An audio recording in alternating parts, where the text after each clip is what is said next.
to the states, it's the same thing. People are going to do super highway. Super highway to where? Let's see the small road. Super highway to where?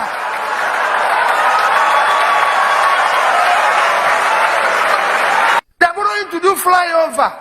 When the main road is not good, why are you doing the flyover? Where are we flying to? We want the road to be good. But they can make it functional first. Go to Ghana. Go to Togo.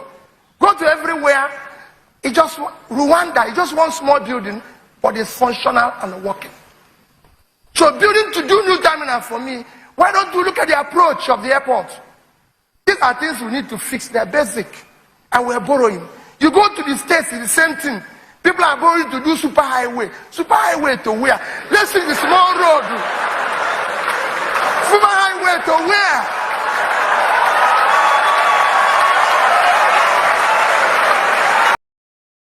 Two men want to lead Nigeria. Both call themselves politicians. Both ask for one vote. But one talks about sacrifice. The other talks about entitlement. A melocom. One count costs. The other count benefits. One asks, how do we fix Nigeria? The other asks, what is it in it for me? Today, let us calmly talk about Peter Obi versus the typical Nigerian politician. The difference is simple but powerful.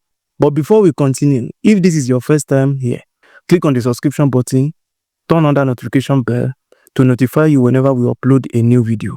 Like and drop your thoughts in the comment section. And please share these videos with others. Thank you. Many Nigerians are tired of fake promises, long and big grammar without actions. We are tired of leaders who become rich while the common man in Nigeria becomes poor and poorer day by day. Over the years, we have seen politicians that change parties without any tangible reasons for living and have no consequences. They know how to deceive people by saying one thing today and another thing tomorrow. They blame everyone except themselves. They know how to compensate loyalists best in propaganda.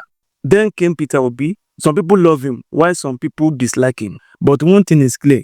He changed the conversation during the last election because with their usual structure of criminals, he was able to shake them to their hearts. So this video is not about worship, neither is it about hate. It is about the narrative of lies we have believed this long. He entered politics with a strange attitude contrary to their own, in cutting cost of governance, saving money for the future, planning ahead, and many more. Things many Nigerians were not used to. As governor, his style was simple in reducing excessive spending of government money, invest in education, and in health. Emphasized that government money is not meant for him and his families to squander when others were celebrating convoys. He was talking about balance sheet of government expenses when others were fighting for power and how to enthrone their loyal successor. He was talking about productivity. Peter Obi behaved differently compared to typical Nigerian politicians. Even after leaving office, he did not disappear with state wealth or become godfather to dictate what will happen in his state for the rest of his life. Instead, his record followed him. Improvement in education, prudence in saving and planning. You may agree or disagree with me, but one thing is clear. His mindset is different compared to a typical Nigerian politician. Unlike a typical Nigerian politician that enters politics with hunger for more wealth, more properties, more control of state resources. He was hungry to serve where they are always hungry to benefit. Before the election, they were the type that shared rice, t-shirts, and money to win the heart of people. He did not only make promises, but he fulfilled them. He calls you my people. After the election, you won't see them again. They will disappear, start building mansions across the country. I mean, the typical Nigerian politician. Nigerian politician believes politics is investment.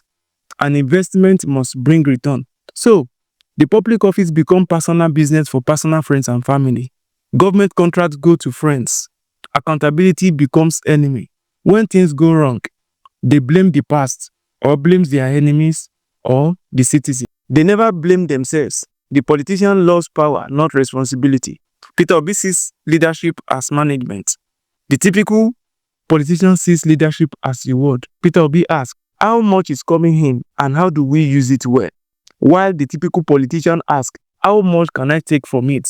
Peter Obi talks about systems. The typical politician talks about slogans. Peter Obi is not perfect anyway, but his mindset is unusual in Nigerian politics. That is why he stands out. Not because he shouts, but because he calculates. Here are two problems on ground now. Nigerian problem is that Peter Obi is a very small minority in their midst. People like him are rare because we have normalized waste, we have normalized corruption, and equally normalized excuses.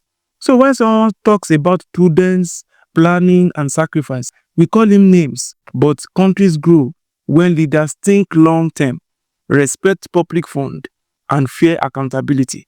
Nigeria does not need angels. Nigeria needs different individuals with different mindsets. The question we should be asking now is Nigeria ready for leaders who manage money and believes in accountability? Or do we still prefer politicians who sees power as reward? The difference is simple and the choice is ours. If this video has made you think about the other side of the coin, don't forget to click on that subscription button, turn on the notification bell to notify you whenever we upload another video. Like this video, drop your thoughts in the comment section and share with others because information is power. Thanks. I will see you in my next video. Bye bye.